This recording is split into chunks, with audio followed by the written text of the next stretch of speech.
Alright, we'll do it. It's over. How long is that truce? 29, so it's a 9-year truce. It's not that bad. Alright, let's go home. Let's also take a loan to pay that. Gotta pay a lot of interest. We can send you home.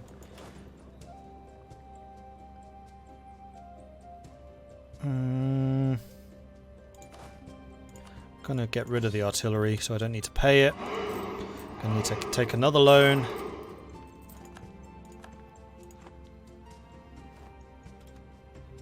Mamelukes are considering attacking Medina. I'm sure they are. You can mothball.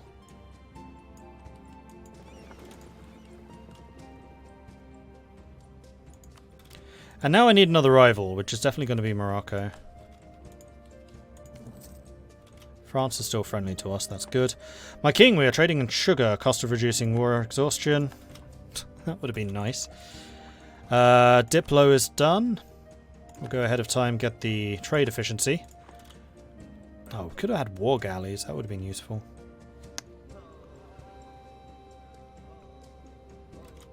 Actually, I'm going to put you... No, we'll leave you in Sevilla, that's fine.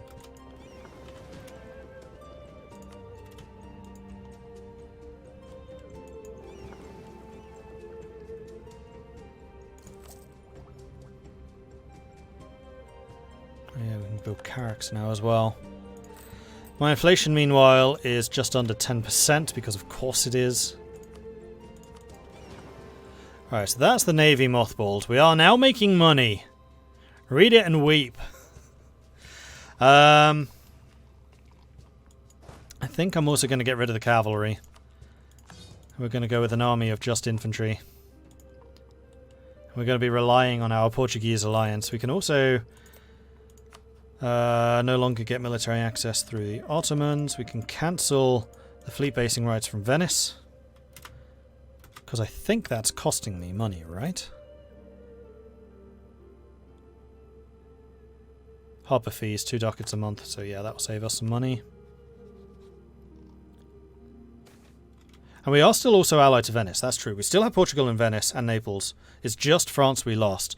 So our diplomatic situation is still pretty strong. The main one I'm concerned about is Aragon. But I do have a fair number of forts, so holding Aragon up is kind of what we're designed to do. Ooh, that helps. There's widespread support amongst the populace and the nobility for our current policies. Indeed, they are being magnified well beyond their actual efficiency as proof of the government's goodwill and interest in the welfare of the nation.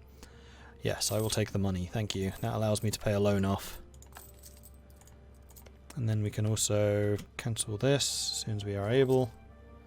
8 days' time.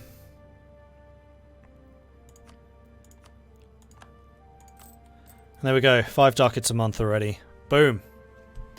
That is how you get an economy going very quickly. We're going to cancel the war taxes from now on, because I don't want to pay the military upkeep.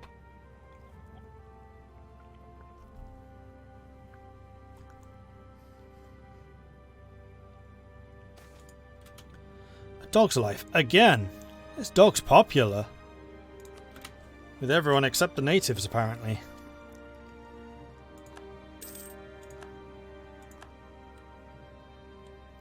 Why did the Mamelukes cancel their embargo? We're rivals.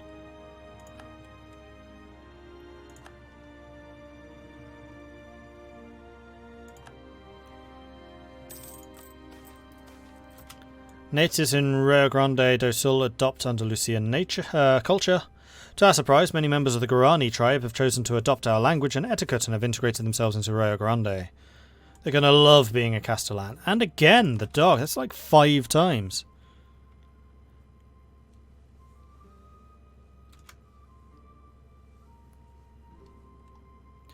Can you get military access in Fazan and send an army with Conquistador down that way into the Mamluks from Sudan?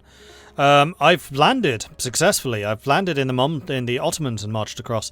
The problem is the Mamluks absolutely demolish my armies in combat. That's where I knew that we had some problems, is when my armies... I've been stack wiped 3 times. That's part of the reason my economy is so bad, because I've had to rebuild my army 3 times. Need a ship name for a freighter.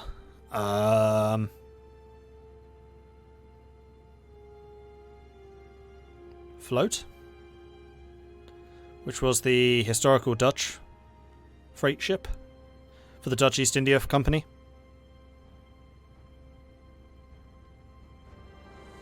Does France still like us? Yeah, France is still super positive. They're still friendly. They still have really high relations. So as soon as we are able to get an alliance with them in 1525, so we're only actually blocked for 5 years.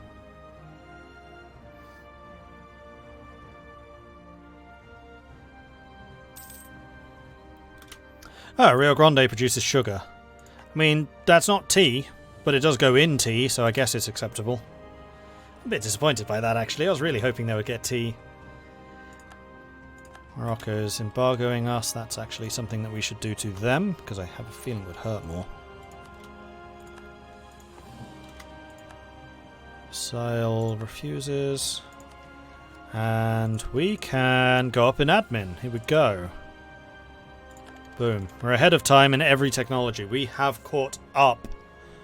That has taken a while to achieve, but we've done it. And this does allow us to get a third admin group, or a third tech idea group. So, what do we want to go for? Possibly economic, possibly trade, possibly maritime, possibly innovative, or possibly a military, probably quality. So economic would really help with paying off our debt situation. Innovative is a good one to get early on, because you benefit the most from the monarch point savings, from the tech cost reduction, the idea cost reduction, the innovativeness, and then the advisor cost reduction. And that's another place where we could save money, is firing some of the advisors. But advisors are so important, because keeping that monarch point generation up is really, really, really important. So I don't particularly want to do that. Also, we can pass a few more of these. Tolerance of heathens, don't care.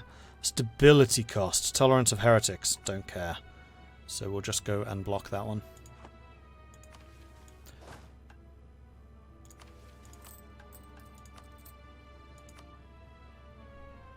What's the difference between quality and offensive? So the main thing is quality is both ships and land units.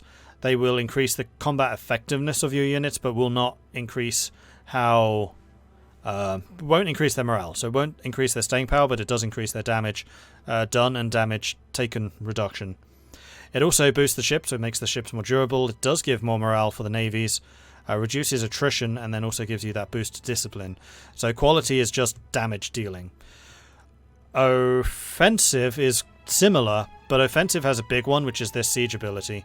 This means that sieges go faster, so you can take down castles and forts more quickly. It also comes with land force limit, so you can have a bigger army with offensive. Offensive also makes your generals better, so +1 shock, +1 land leader fire. You also get more prestige from fighting battles. So offensive is purely land-based, and it's more about utility in the land war, whereas quality is land and sea, and it's more about the quality of your units as opposed to the quality of your commanders. And faster sieges mean less casualties to attrition. Yes, that's true.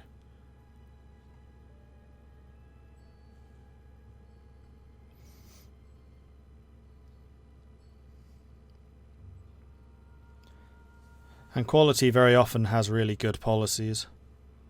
Although neither of those are particularly interesting to me. And at some point we'll probably also get naval, though not right now.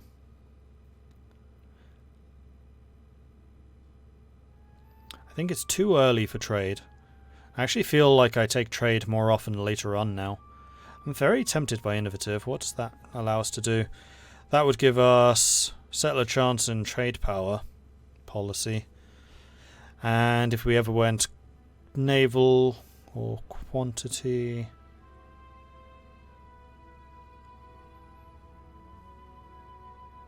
Quality, there it is. Infantry combat ability, so they've buffed that again. Prior to Emperor, it was 20%, then they went down to 5% bonus, and now it's back up to 10, which I think is where it should have been all along. Are naval and maritime ideas worth it in 1.3?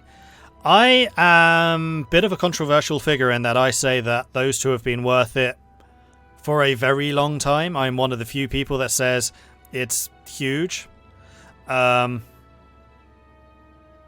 And I actually feel like they've made Maritime a bit OP. Maritime is really, really strong if you like naval and if you know how to use your navy offensively, like with blockades and stuff, which I do.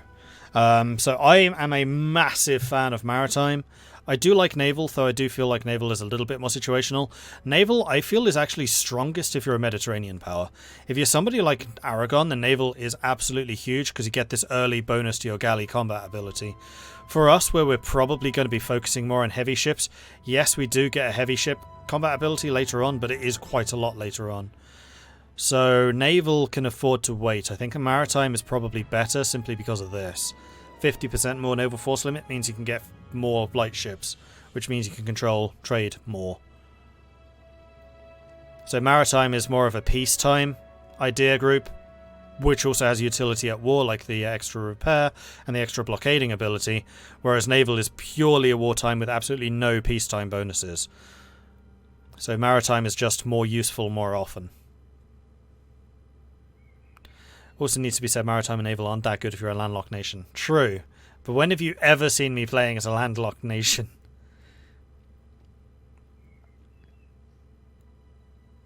Aristocratic is awesome. I disagree, but that's again personal preference. Like, I don't like influence and diplomatic, and I feel that aristocratic is kind of a hybrid between diplo ideas and military, in kind of the same way as quality is a hybrid between land ideas and naval ideas. I just don't see it being that useful. Like, the bonuses to diplomats, mercenary manpower, fine. National manpower, fine. Autonomy, absolutism, cavalry, I think there are better ones. But again, that's purely personal preference. I know that some people absolutely live or die by diplomatic and influence. I'm just not one of those people. Deerhut had a navy. Deerhut had actually quite a... I can't show you the area, but I had the... part of the reason I made so much money was I was pulling in money from Maluka and Indonesia, that area. Malacca. Mordred Maritime Switzerland when? I mean, if I ever play as Switzerland, I'm getting a coastline. Actually, I wouldn't. If I was doing Switzerland, I'd just do a mercenary heavy game. Scientific revolution innovative is equal to civil service and admin, diplo tech core, and diplo military.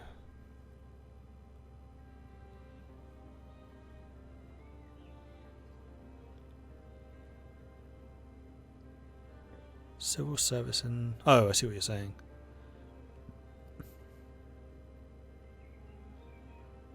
Why don't players like espionage? Surely it's useful due to all the actions that can be used. It can be. The problem is it's kind of situational. I think that espionage is a lot stronger in multiplayer because a lot of the soft power actions which espionage allows you to do doesn't really have an effect on the AI, whereas it has a huge impact on players. Like, threatening players with, say, privateering them, especially if you have espionage ears, that's scary. They'll probably pay you off. The AI just would be like, alright, you're privateering me. Okay.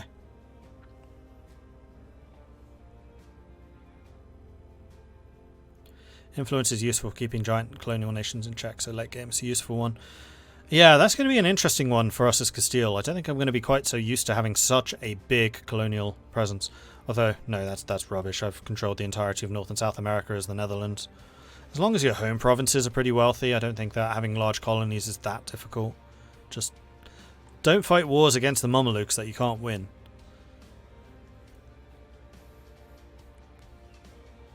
So right now I'm kind of leaning towards innovative or economic.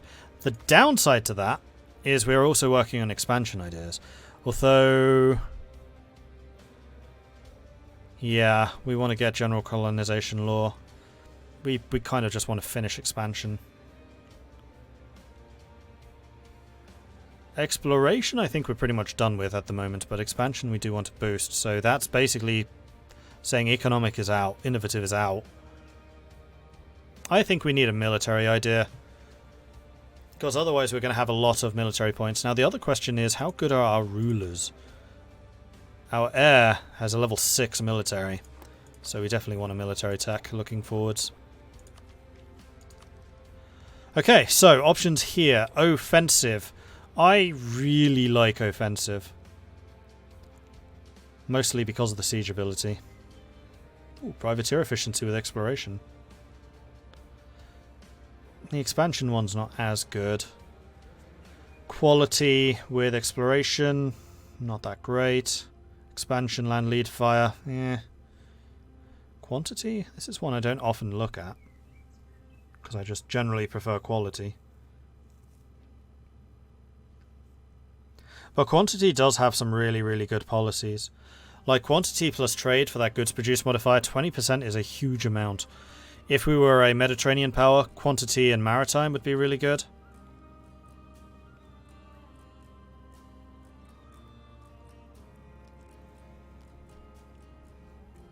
Quantity and expansion is global settler limit, that's true. I feel like it's too early for naval. What about defensive? I mean, part of the thing that I've been leaning into is the fact that we have a lot of morale. Defensive ideas would give us even more morale. We would have a plus 30% morale bonus, basically. It would make our armies never run. And then our limiting factor would be manpower and mercenaries. So, defensive with explorations, morale of navies, spy detection, that's rubbish. Expansion is regiment cost and recover morale, that's rubbish. What are we likely to get in the future? Maritime, ship costs and naval force limit modifier, that's decent. Trade, merchants and trade steering, potentially decent. Economic unrest, stability cost. See, just defensive policies aren't very good. Because that's a naval force limit of plus 15%. I know that there are some which are like plus 33%. Check the policies for Aristo. Exploration, Aristo's manpower modifier. Possibly good, but mercenaries. Construction cost, expansion in Aristo is nice. That's actually a pretty big boon. Aristo and trade, merchants and trade power abroad. Okay. Trade power abroad is basically if you're protecting trade and you don't get domestic trade. But we're Castile, we're going to have a lot of domestic trade. Simply because we'll have a lot of holdings. Better for a nation like the Netherlands. They're not as bad as the defensive policies, but I'd also say they weren't great.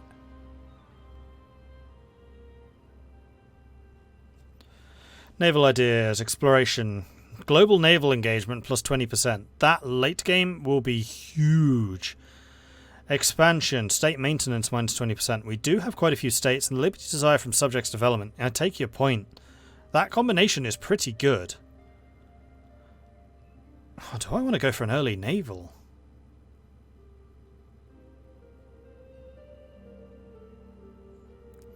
What exactly does naval engagement mean? Is it like combat width? Yes, it's exactly like combat width, except for the fact that the engagement width for each side is unique to that side. So it is entirely possible to have a lot more engagement width than your opponent, which just means that you're bringing a larger portion of your force into the fight than they are. So if your engagement width is 30, theirs is 20, you have 10 more ship capacity fighting than they do.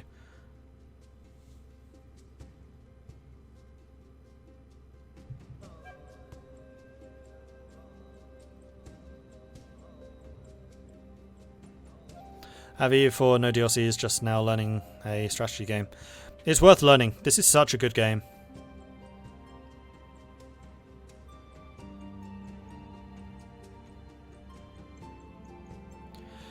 Important not to forget, since you have exploration ready, Aristo is a plus 66% modifier to manpower. True. But the thing is, I don't tend to be massively aggressive. Aristo, for something like Prussia, I can get that. Or especially Poland, like it's a must-have for Poland.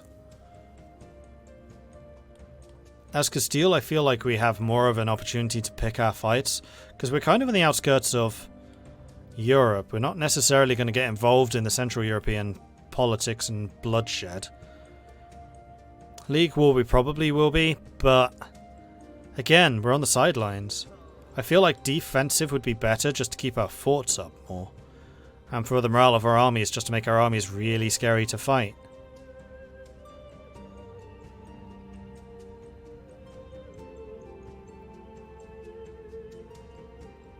And I am a very big fan of having lots of forts. I do really like forts.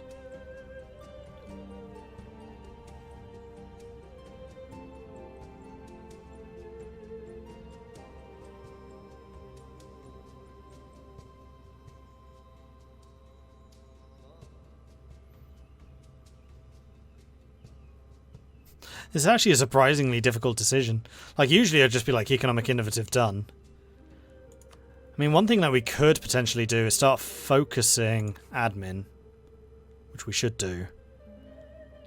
And then just double down on the admin, then develop manpower? No, that makes no sense. We really should go for a...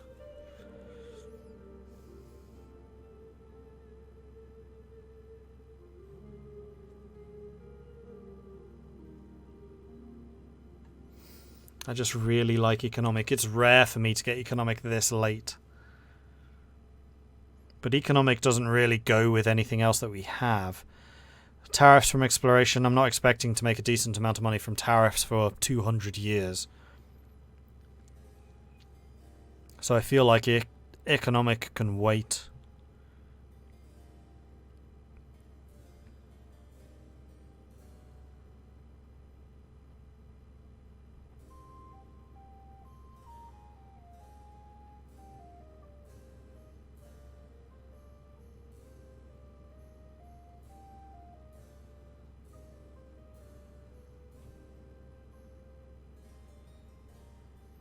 When developing manpower, is it smarter to focus on the manpower trade goods, or do you just go the cheaper cost provinces?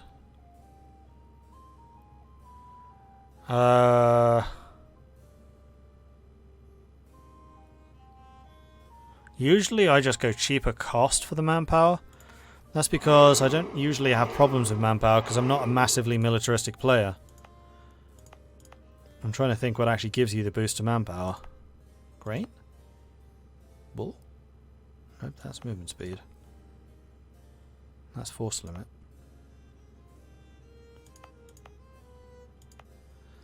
What trade goods give you manpower? That's naval force limit. That's sailors.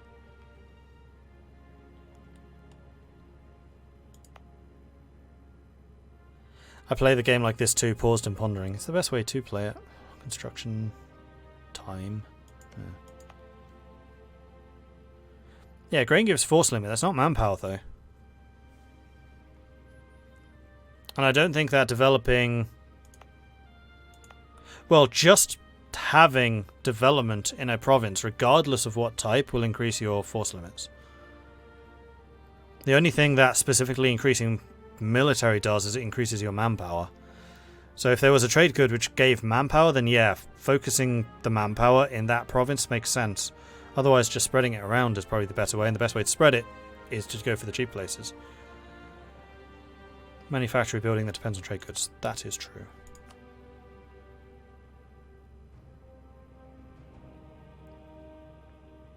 There it is. Grain, fish, livestock, or wine. Okay, so yes, probably. Grain, fish, livestock, wine would probably be worth focusing. Particularly livestock, of which we actually have a fair amount. We have a lot of livestock.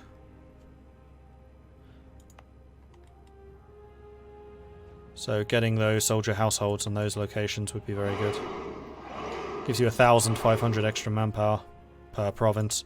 Further modified by barracks and training grounds. See, I just don't feel like you need ideas for manpower.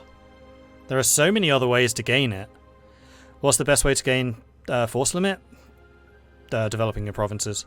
Just general development. Wherever it's cheap.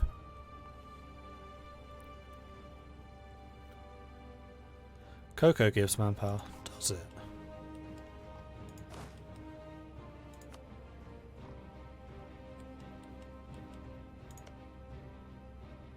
Yes, it does. Interesting. But it's not one of the manufactory buildings.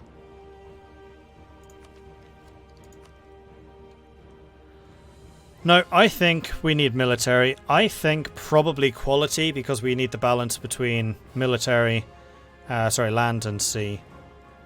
Offensive is tempting, but we're not really fighting long wars, which is where the engineer corps comes in.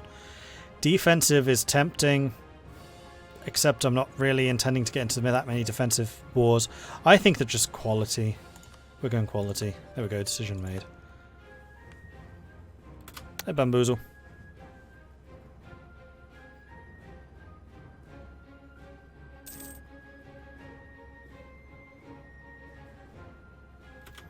And our estates are massively loyal at the moment. And well, that calls for just one thing. I'll be taking your territory.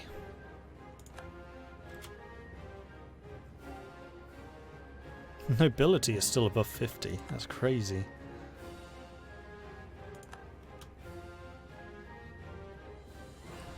That's true. We could sell titles, which would earn us a bunch of money, which would allow us to pay off like 2 loans. Nah, not worth it. The Castile and Chichimeca tribes are rivals, something our conquistador didn't realise until too late. They both demanded tribute from the expedition to allow them passage. By offering one native chief gifts first, our conquistador insulted and angered the other one. Good work. Well done. I was literally just... Oh yeah, estates. What we could do with the estates... Come on. Uh-oh. Okay. Is for the clergy... Can we now get this? No, that costs 10 crown land. I really want to get the religious state. I want to get the monarch point boosts. But that requires 40 crown land to really be safe. So we'll just keep leaving that.